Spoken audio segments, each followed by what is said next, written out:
Last લેક્ચરની અંદર આપણે mall સંકલ્પનાની સૌથી મહત્વની ટૂંકનોંધ આપણે સમજીને આવેલા છે, બરાબર છે। તો મોલ સંકલ્પના વિશે આપણે એવું સ્પષ્ટ કરી શકીએ કે ભાઈ એક મોલ કાર્બન હોય તો 12 ગ્રામ કાર્બન મળે, 6.022 × 10⁻23 જેટલા કાર્બનના પરમાણુ છે। એક મોલ હાઇડ્રોજનનો અણુ હોય તો 6.022 × 10⁻23 જેટલા હાઇડ્રોજનના અણુઓ હોય। એક મોલ ઇલેક્ટ્રોન હોય તો એમાં 6.022 × 10⁻23 જેટલા ઇલેક્ટ્રોન હોય। એક મોલ NaCl હોય તો પણ એમાં એવોગેડ્રો નંબર જેટલા NaCl ના કણોની સંખ્યા હોય। તો આવી વિગત આપણે શીખીને આવેલા છે। વળી પાછું મોલ બરાબર પરમાણુ કે અણુનું દળ ના છેદમાં પરમાણુય દળ કે આણ્વીય દળ એવું સૂત્ર પણ શીખીને આવેલા છે।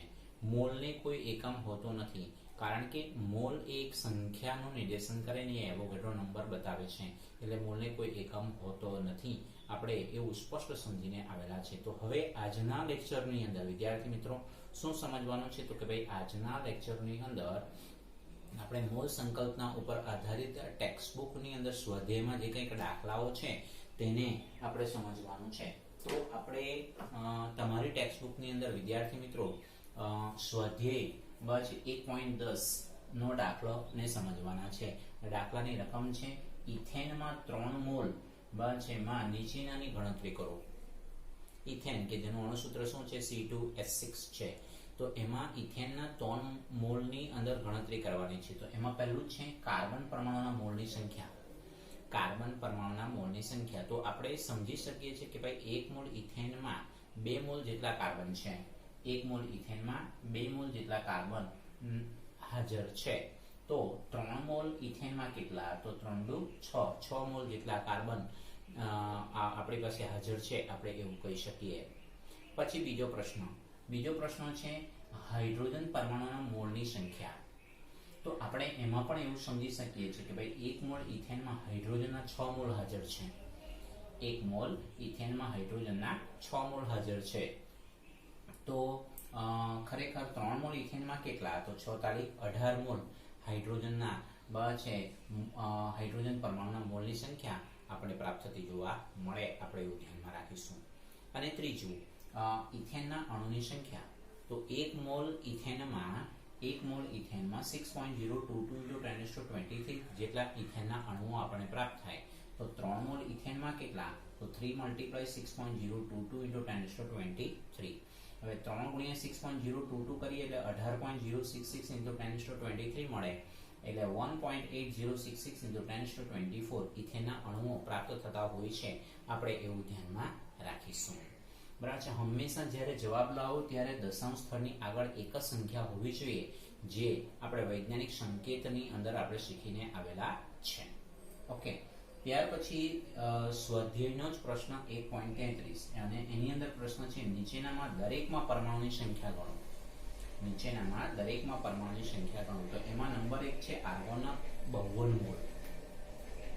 એટલે આર્ગોનના 52 મોલમાં પરમાણુની સંખ્યા આપણે ગણવાની છે। તો 1 મોલ આર્ગોનમાં કેટલા પરમાણુ છે, તો 6.022 × 10⁻23 જેટલા આર્ગોનના પરમાણુઓ છે। તો 52 મોલમાં કેટલા, તો 52 × 6.022 × 10⁻23 એટલે 313.144 × 10⁻23 એટલે 3.131444 × 10⁻25। અહીંયા બે અંક ખસેડેલા છે, એટલે 3.131444 × 10⁻25 જેટલા આર્ગોનના પરમાણુઓ હાજર છે, આપણે એવું ધ્યાનમાં રાખીશું।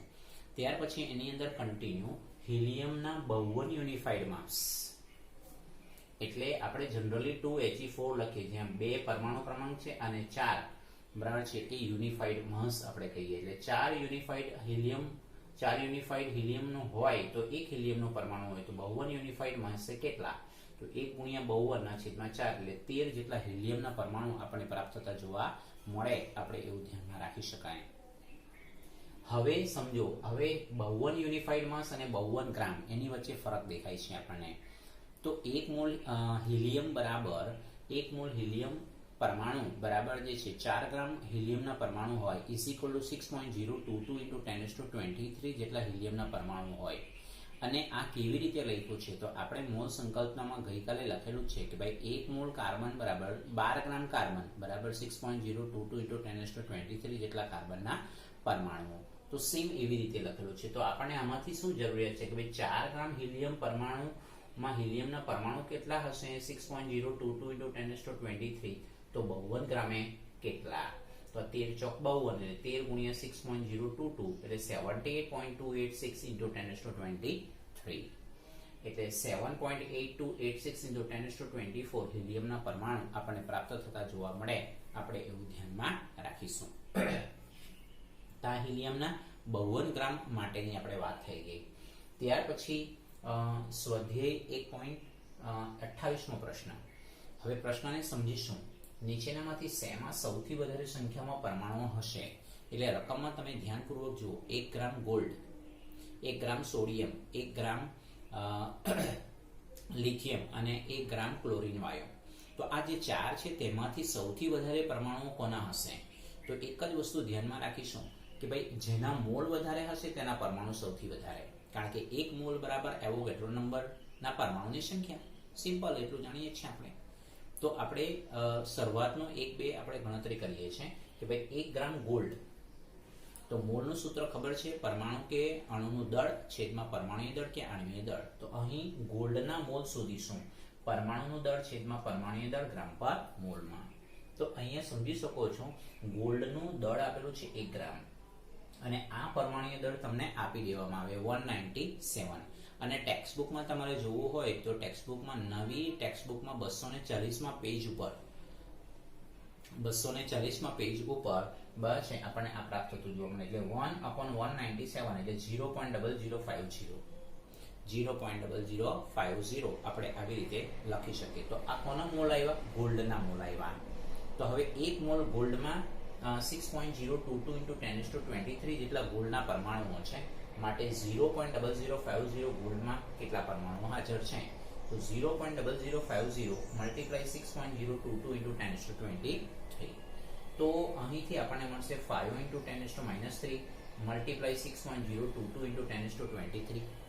તો 30.110 × 10 નો 20 એટલે 3.011 × 1021 ગોલ્ડના પરમાણુઓ હાજર છે. આપણે એવું ધ્યાનમાં રાખીશું.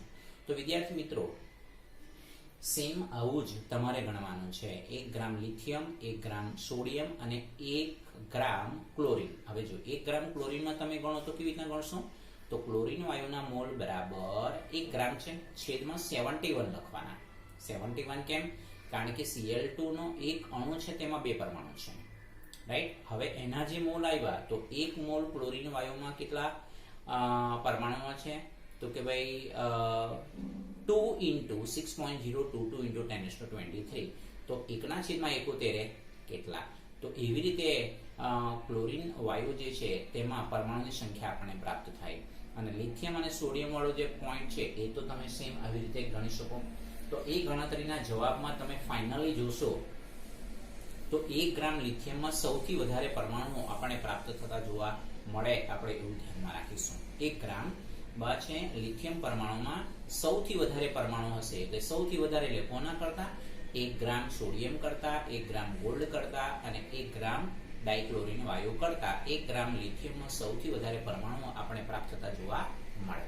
તો સેમ એવો જ એક દાખલો તમે જાતે લખો, એની રકમ લખો કે જે તમારે ઘરેથી ગણવાનો છે. તો એ રકમ લખજો.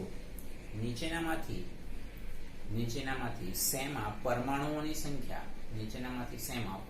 સંખ્યા સૌથી વધુ હશે? તો એની અંદર નંબર 1 લખો 4 ગ્રામ હિલિયમ, 46 ગ્રામ સોડિયમ, 0.40 ગ્રામ કેલ્શિયમ અને ચોથું છે 12 ગ્રામ હિલિયમ. ઓકે, તો આવી રીતે ગણવાનું છે.